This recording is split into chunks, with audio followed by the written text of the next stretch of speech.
దేవా పాపిని ప్రియమైనటువంటి దేవుని సంగమా, మీ అందరికీ ఈస్టర్ తరువాతి 3వ ఆదివారపు శుభములు వందనములు తెలియపరుస్తూ ఉన్నాను. ఏర్పాటు చేయబడిన లేఖన భాగములను చదవగా వినియున్నాం. ధ్యాన వచనముగా యోహాను సువార్త 14వ అధ్యాయము 11వ వచనాన్ని చదువుకుందాం. తండ్రి యందు నేనును నా యందు తండ్రియు ఉన్నామని నమ్ముడి, లేదా ఈ క్రియల నిమిత్తమైనను నన్ను నమ్ముడి. చిన్న ప్రార్థన చేసుకున్నాం. కృపాసత్య సంపూర్ణుడు అయిన మా ప్రియ పరలోకపు దేవా, ఈస్టర్ తర్వాతి 3వ ఆదివారపు వర్తమానమును మేము వినబోతూ ఉండగా నన్ను మీ సిలువ చాటును మరుగుపరుచుకుని బిడలకు కావలసిన రీతిలో నా నోటి మాటలు మా అందరి హృదయ ధ్యానములు మీకు అంగీకారముగా చేసుకుని యజమానుడిగా మిమ్మల్ని ప్రార్థగా వాడుకోనమని యేసు నామమున అడుగుచున్నాను పరమ తండ్రి, ఆమేన్. నా తండ్రి అయిన దేవుని నుండి ప్రభు అయిన యేసుక్రీస్తు నుండి కృపయు సమాధానం మీకు కలుగునుగాక, ఆమేన్. ప్రియమైనటువంటి వారలరా, నేటి అంశము దేవుడు ఏమై ఉన్నాడు. క్రైస్తవ విశ్వాసములో ప్రేమామయుడు, కరుణామయుడై ఉన్న దేవుడు, విశ్వమంతటిని సృష్టించిన సృష్టికర్త ప్రభువు పరిపూర్ణుడు, పాపఛాయలు లేని పరిశుద్ధుడు. ఆయన రక్షకుడు. హృదయపూర్వకముగా నమ్మిన వారిని ఆయన రక్షిస్తాడు. క్లిష్ట పరిస్థితులలో మన కోసము పోరాడు దేవుడు. నిర్గమాకాండము 14వ అధ్యాయము 14వ వచనములో యెహోవా మీ పక్షమున యుద్ధము చేయును, మీరు ఊరకయే ఉండవలెనని ప్రజలతో చెప్పెను. ఆయన న్యాయాధిపతి, సత్యవంతుడు. ప్రభువు మనకు తోడుగా ఉంటూ ఆశ్రయమిస్తూ నడిపించే ప్రేమ స్వరూపి.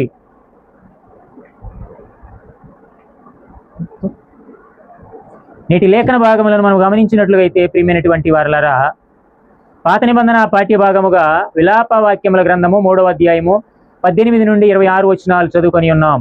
ధ్యాన వచనముగా విలాప వాక్యముల గ్రంథము 3వ అధ్యాయం 25వ వచనాన్ని చదువుకుందాం. తన్ను ఆశ్రయించు వారి ఎడల యెహోవా దయాళుడు, తన్ను వెదుకువారి ఎడల ఆయన దయచూపువాడు.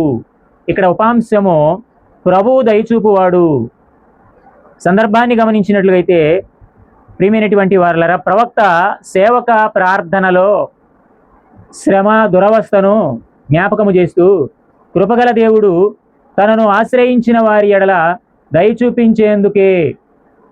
దయచూపించుననే నిరీక్షణ ఇశ్రాయేలీయులకు అందిస్తూ ఉన్నాడు.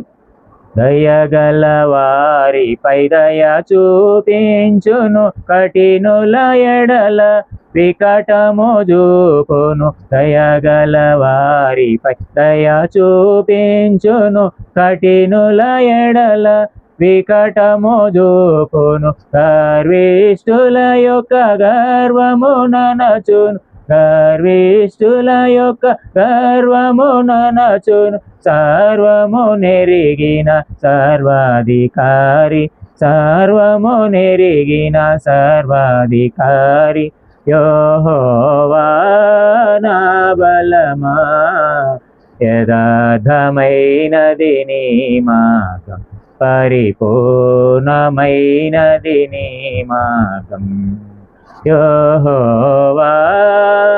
ఆంధ్ర క్రైస్తవ కీర్తన పుస్తకంలో 652వ కీర్తన పెద్ద పుస్తకాల్లో, చిన్న పుస్తకాల్లో 140వ కీర్తన. ప్రియమైనటువంటి వారలరా, తనకు సంభవించిన వేదనలు, శ్రమలను తలంచి ప్రవక్త విలపిస్తూ ఉన్నాడు. విలాప ప్రవక్తగా చెప్పుకోవచ్చు మనం. ప్రియమైనటువంటి వారలరా, మొదటి 4 అధ్యాయాల్లో ప్రత్యేకత హెబ్రీ అక్షరములలో ఆ వచనములు మనకు కనబడడం విశేషము.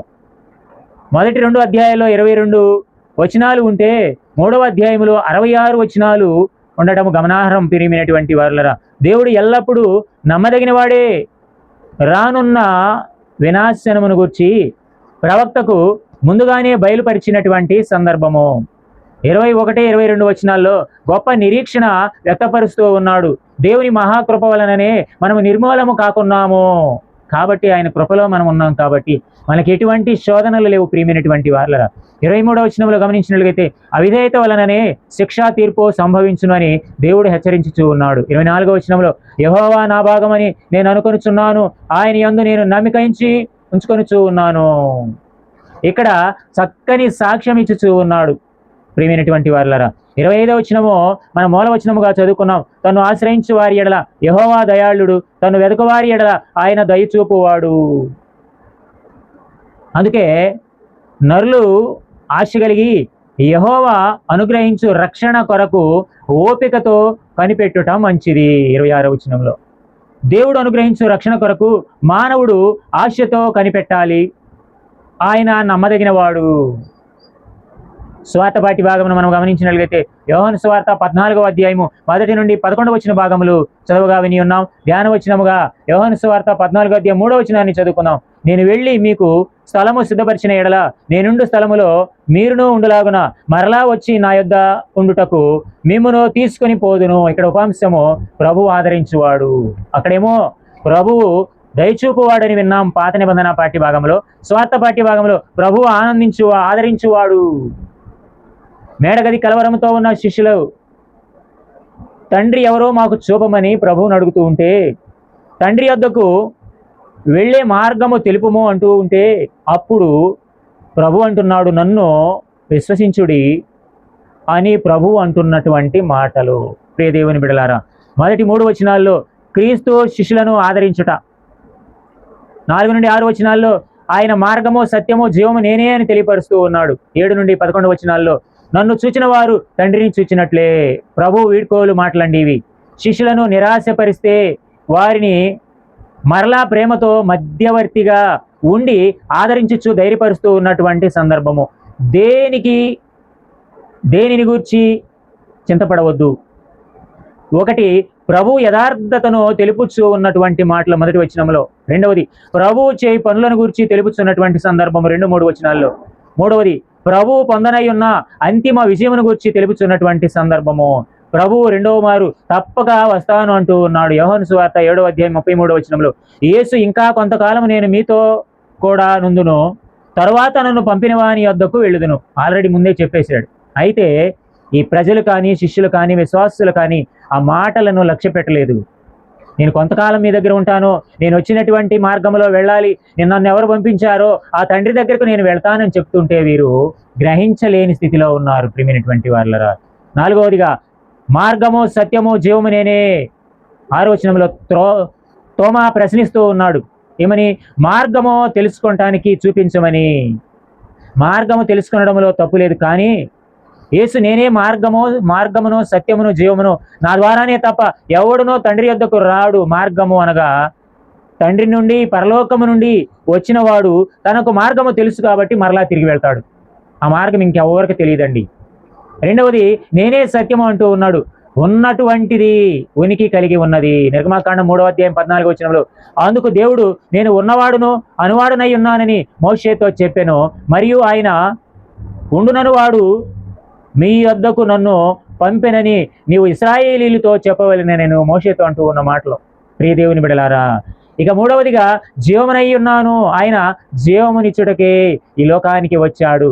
ఆ జీవము నిత్య జీవమై ఉన్నది.